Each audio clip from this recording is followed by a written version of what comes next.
Jaran! Yan ang sinugba natin, guys. Panin na natin.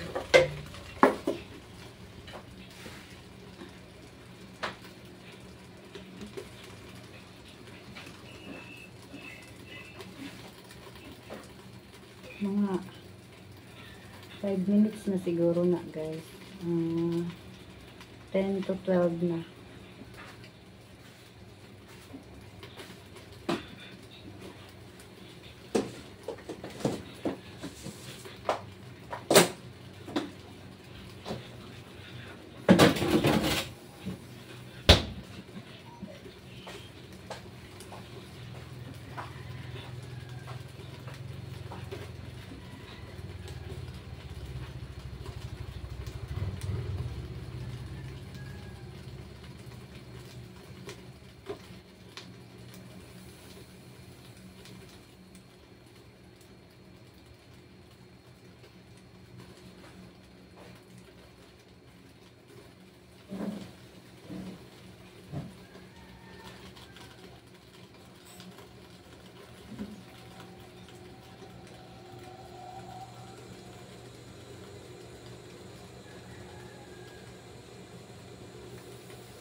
Di ko na gina-post ang ano, guys, video para makakita mo kung gaon sa kadugay luto ko.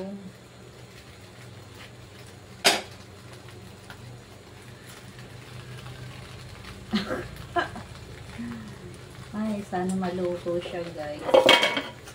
Pinapinan ko ng dahon, guys, para mabango or para hindi dumikit yung isda natin sa diyan sa kawali, dahil yung kawali natin ay yung ihawa namin grill pan ay may kalawang na, guys. Masarap din naman ang sugbang isda kahit wala tayo uling. Balikan natin maya, guys. Hindi ko na yan ipopost. Nagtatahi ako, guys.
5 minutes na ito mahigit guys.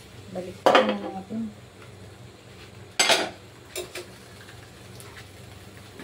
Para hindi masunog. Wow! Wow! Thank you! Yan. Doble ang dahon natin guys. Yan. Doble. Yan, diba? Di na tayo gumamit ng mantika. Nakatipid na tayo sa uling at mantika. Yan guys. Basta yan, pumuti na ang mata niya guys. Luto yan. Na? Ayos din na. Okay na yan guys, parang in-steam din. Steam sugba. Ang tawag ani guys. Sugba. Sugba sa kalaha. Oh, hindi ko na yan i-off guys. Hindi ko ipopost para alam nyo kung gaano kadali o gaano kabilis lutuin ang sugbang isda. Sige, pwede rin. Punta tayo doon sa aking tinatahi. Ayan guys. Habang nagsusugba ay nagtatahi. Bonjour. Doon na alas 12, bonjour. Ano ko na kataon-taon. Pwede rin, magpapahinga muna ako bago ako sumasok ng kaon.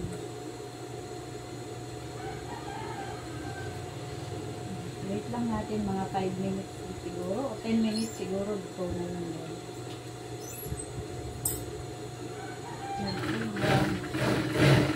Nagsugba habang nagtatanig. Hindi ko na ito i-editin guys. Kasi ano pa tayo ng oras sa pag-edit. Diretso na natin. Wala naman music. Hindi ako nagpang-music guys.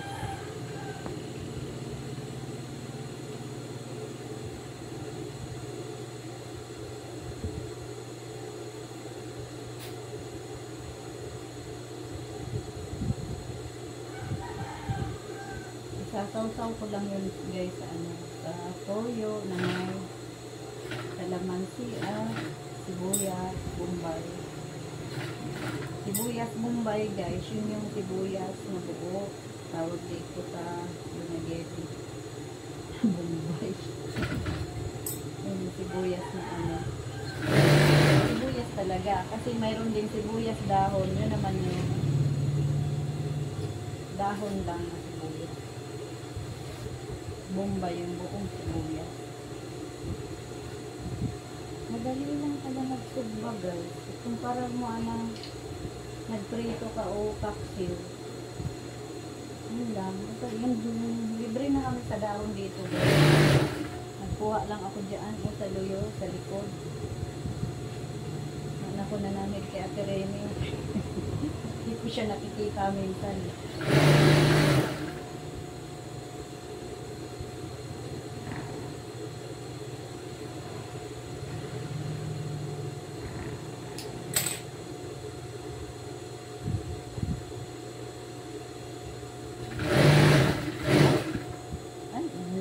Buting dinadaanan yung garter. Ang bilis ng ano ko. Atak ko sa ano ko, sa foot control. Kunti na lang, mga 5 minutes pa guys. Tutunay na.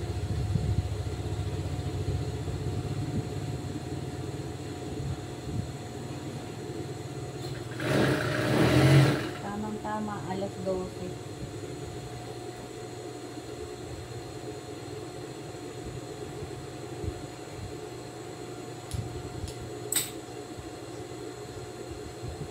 Thank you sa nagpa-pattern kanina, yung friend ko na mananahi. Takot pa siya mag-pattern guys. Thank you so much. Sa mga gusto magpa-pattern guys, uniform, blouse at pantalon, yun lang ang ano. Pwede rin gown, marunong din tayo mag-pattern na. Punta lang kayo dito sa akin. Kasi si Ate Nora nagpapapattern din sa akin. Pattern ng gown. Siya lang nagtatahi. Ako rin nagka-cutting, guys. Pwede rin kayo ang mag-cutting na si Bridget, siya na ang nagka-cutting. Basta alam niyang kaya niya. Inuulit-ulit ko lang sa kanya kung ano yun, ano dito. Saan nagtatahi, saan nagka-cutting. Ako dati, guys, hindi rin ako marunong mag-cutting. Sa tagal-tagal ba naman natin mananahin? Dapat matuto tayong mag-pattern. Kasi kung wala yung pattern, sino magpa-pattern? Pero kailangan matuto tayong mag-pattern. Mas maganda, guys. Na, puntahan na natin yung niluluto natin. Para ma-ready na natin yung ating ulam. Yan na, guys. Luto na siguro yan. Yehey, luto na ang ulam. Sinugba sa kawali o grill pan. Luto na ang ulam natin. At yan, hindi siya nasunog, guys. At siguradong saucy pa ito, guys. Luto na, parang steam siya. At least ang nasunog lang yung dahon na sapi natin. Naghahintay na rin ang mga iring. Yan, guys. Ang ganda ng pagkaihaw. Inihaw sa ibabaw ng dahon.